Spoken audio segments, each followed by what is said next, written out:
Hello, everyone. I hope you're doing well. Another week, and here we are.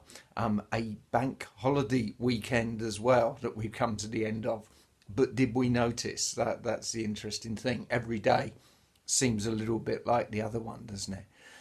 But I wanted to talk today about a book that I've read. You see, part of my bookshelf behind, and I do quite a lot of reading, and I read some quite obscure books, perhaps. And one book I've read recently was about the United Kingdom in the 19th century. So it took the whole of the century. In fact, it finished in 1906, the book. So it's from about 1800 to 1906.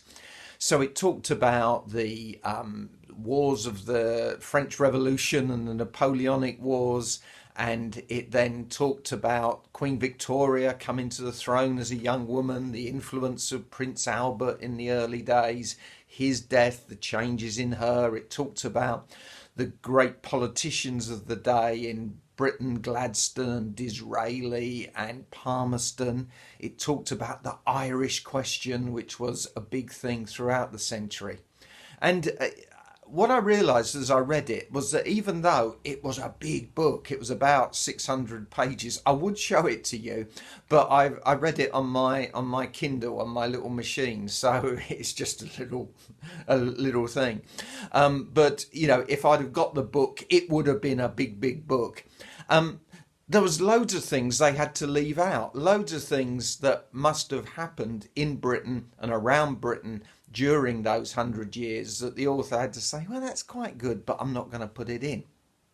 And that then got me thinking about the time that I've been alive. I was born in the 1950s, so I started imagining a book from 1950 to 2050. Now, obviously, 2050 hasn't come yet, and we don't know what's going to happen. When you think about it, none of us would have ever dreamt what was going to happen in 2020, so we can't go into the future. But it did get me thinking in my life, what will historians be talking about? Now, we've just had VE Day, and of course, well, that would have been in the past then. That was back in 1945. But in my life, well, when I was born, there was still rationing, so we'd talk about that. You'd probably talk in the start of the 1950s of Queen Elizabeth coming to the throne. There would be talk about, well, the Cold War and the challenges of that, and then the collapse of communism in Europe. You'd talk about, I expect Mrs. Thatcher would get a mention. They might mention this little thing called Brexit, you know, and have to explain what the European Union was and why some people in Britain didn't want to be in it anymore and all that sort of thing. That even might have made it a bit. But again, there's loads of things that would have had to have been left out on a book like that.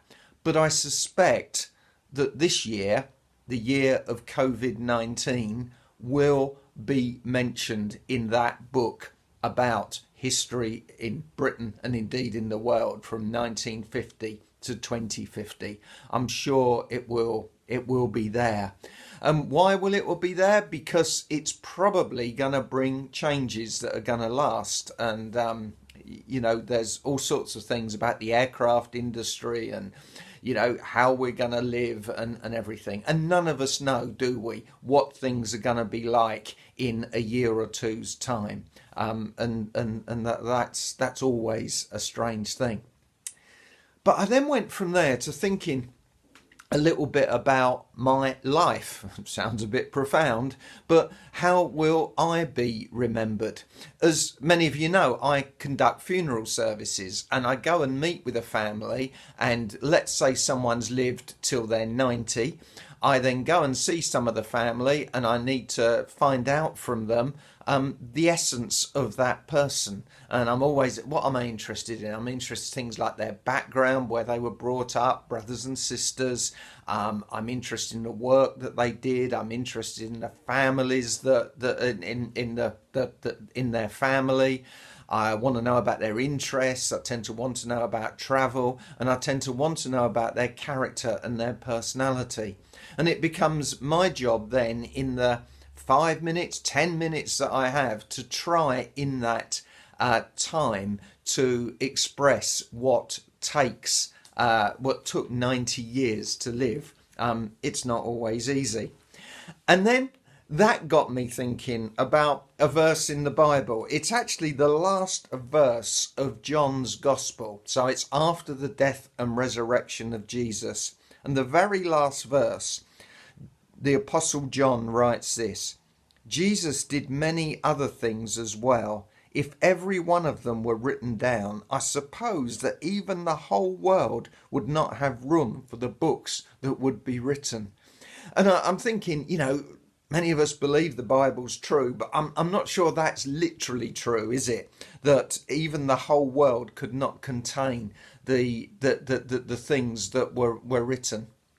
But obviously John, when he wrote John's Gospel, had to select. Now, I'm not going to talk, that was great, but I'm not going to talk about that. I'm going to talk about this. So he talks about various incidents in Jesus's life.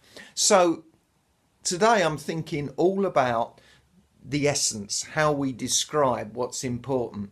And that made me reflect on, well, what will people say about me when it's my turn? What would people want to say about me at my funeral, if you like? What is the essence of who I am? And one thing that many of us have got at the moment is a little bit more time to reflect on that. And I think for all of us, we've got to think through what we want to achieve, what we want to do with however many days we might have ahead, and what we want to be known for. And so that's very much something I've been reflecting on. But finally, don't you love it when a speaker says finally, but sometimes it's a bluff. The first verse in the Bible after that last verse in John's Gospel is the first verse of the book of Acts. And that's written by Luke, who wrote Luke's Gospel. And this is like his follow-up. And he says, in my former book, I wrote about all the things that Jesus began to do and to teach. So he says that even though now Jesus has gone to heaven, gone to be with God, however you want to perceive that, he talks about it as what Jesus began to do and to teach. And that made me think, well, how's Jesus continuing that? And there's a challenge for all of us who call ourselves Christians here, because I believe that he wants that work to continue through us, his church. And I want you to think about that. What roles have we got to play at this time to bring words of comfort and encouragement to those around us? So I wish you a good week. I hope it goes well. Keep well, stay safe, and hope to see you next week. Thank you. Bye-bye.